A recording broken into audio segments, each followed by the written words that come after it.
Allez, c'est parti. Mais tu peux te tenir un peu droit quand même, on fait une vidéo, c'est important. Salut tout le monde. Excusez-moi, un petit peu soif.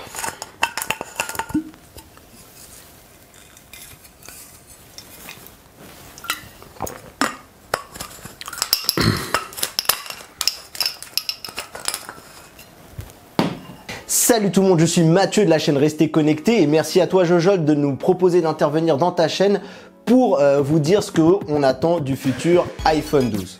Mais Johan, j'attends... Est-ce qu'on attend vraiment quelque chose de cet iPhone 12 ou pas? Ah, il faut vraiment que je fasse une vidéo? Ah oui, parce que tu as quand même 1,8 million d'abonnés, donc ouais, effectivement, ça serait bien pour ma petite chaîne à 11 000, ouais, effectivement. Non, bah ok, je vais attendre des trucs de l'iPhone 12. Ouais, je te fais ça tout de suite. Eh bien, qu'est-ce que j'attends de ce fameux iPhone 12? Eh bien, j'attends pas une révolution complète du design, mais depuis l'iPhone 10 et non l'iPhone X, il est vrai que le design n'a pas vraiment beaucoup changé et ça serait bien que Apple le fasse un petit peu évoluer, mais de manière significative, pas de simples changements cosmétiques, mais plus de manière significative. Je pense, comme pas mal de mes collègues qui sont peut-être intervenus sur la vidéo, on espère tous voir ce fameux Face ID, notamment les capteurs qu'il y a sur l'iPhone, disparaître, pourquoi pas sous l'écran. Je pense que c'est encore trop tôt, mais pourquoi pas, on peut espérer être surpris, même si avec Apple, la surprise, elle met du temps à arriver. Autre chose aussi que j'attends de cet iPhone, c'est qu'il vienne aussi se mettre au niveau de la concurrence et pourquoi pas aussi rejoindre son grand frère, l'iPad, au niveau de la technologie de l'écran. On sait, pour l'instant, l'iPhone a un écran qui a un taux de rafraîchissement de 60 Hz et j'aimerais bien qu'on passe à du 90, ce qui est un petit peu le standard du marché, voire même, pourquoi pas, être un peu plus ambitieux et aller au niveau du 120 Hz. Autre chose que j'espère voir et que je suis pas le seul et qu'on n'a pas encore ici en Europe, c'est un iPhone double SIM et pourquoi pas miser sur une technologie d'avenir. Apple l'a déjà éprouvé sur ses Apple Watch, je veux bien sûr parler de l'eSIM. On pourrait donc imaginer avoir un slot standard avec de la SIM pour pouvoir continuer à faire fonctionner nos opérateurs et pourquoi pas avoir une eSIM intégrée pour miser sur une fonctionnalité qui sera sans doute dans le futur généralisée. J'espère également aussi, puisque les possesseurs d'iPhone sont des personnes à garder leurs produits très longtemps, et vu le prix ça peut se comprendre, et bien d'avoir de la 5G aussi, ce qui permettrait de voir venir, même si pour l'instant les antennes se font attendre, vaut mieux se dire que dans 3-4 ans on pourra encore avoir un iPhone qui sera dans l'air du temps avec cette 5G.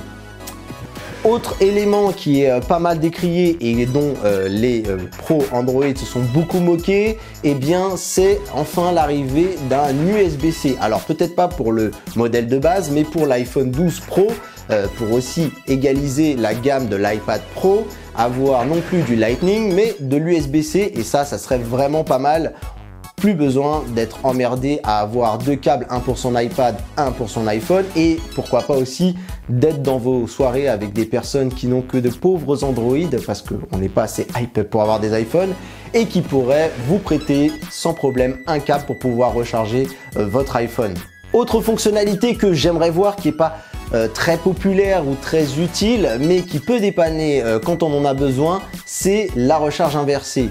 Des concurrents se sont déjà mis sur l'exercice et ça serait bien qu'Apple aussi les rejoigne parce que eh bien c'est toujours cool de pouvoir dépanner un pote à qui reste 2-3% en soirée et qui doit rentrer chez lui et ne serait-ce que d'avoir un tout petit peu de batterie supplémentaire pour pouvoir voir venir et également tout simplement pour pouvoir recharger des boîtiers de AirPods. Voilà, on sait que les AirPods Pro et je crois que certains AirPods sont équipés de la recharge sans fil. Et bien il serait cool de pouvoir les recharger si on est dans un endroit où il n'y a pas de possibilité de brancher un secteur. Voilà, donc ça peut vraiment être cool. C'est pas super utile encore une fois, mais quand c'est là et que ça peut dépanner, et ben ça rend bien service. Autre chose également que j'aimerais voir sur cet iPhone, c'est l'ajout d'un capteur à l'arrière photo qu'on appelle le TOF 3D, qui est le Time of Flight, qui va permettre de calculer la distance que met la lumière à parcourir le capteur jusqu'à un sujet. Ça va permettre de grandement améliorer notamment le mode portrait dans les photos. Et vu ce que fait déjà Apple, eh bien ça peut être vraiment cool de les voir exploiter cette fonctionnalité supplémentaire. En plus, eh bien il y a aussi également ce qu'ils mettent en avant au niveau de la réalité augmentée. Donc ça peut être super cool. Et on a vu que sur le dernier iPad Pro, eh bien, ils ont inclus ce qu'ils appellent le LiDAR, qui est un petit peu une technologie similaire, voir si c'est pas même peut-être la même chose. Eh bien, ça serait bien de le voir arriver sur l'iPhone 12. Et la dernière chose que j'aimerais voir arriver chez Apple, c'est pas foncièrement sur l'iPhone 12, mais ça serait en complément. Apple s'est lancé dans le monde du jeu vidéo avec Apple Arcade qui est proposé sur toutes les plateformes, donc que ce soit sur l'Apple TV, sur les MacBooks, etc. Et j'aimerais bien, je serais curieux de voir comment Apple pourrait proposer un accessoire supplémentaire qui pourrait s'habiller avec vos iPhones et qui permettrait de pouvoir jouer au jeu Apple Arcade. Voilà, ça permettrait de pousser encore un petit peu plus le jeu mobile qui en a vraiment besoin, je trouve, notamment pour les hardcore gamers. Et moi, j'aimerais bien voir un petit peu ce que peut proposer Apple pour voir ce que la concurrence est capable aussi derrière de récupérer, puisqu'on le sait tous, la concurrence copie tout le temps sur Apple.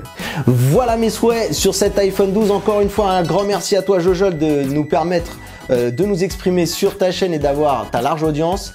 Si vous voulez me retrouver, c'est sur la chaîne Restez Connectés. On se dit à très bientôt et merci Johan. Pouf, on m'a saoulé cette vidéo là de iPhone, franchement. Jamais je te laisserai tomber. C'est pour de faux tout ça, c'est pour de faux.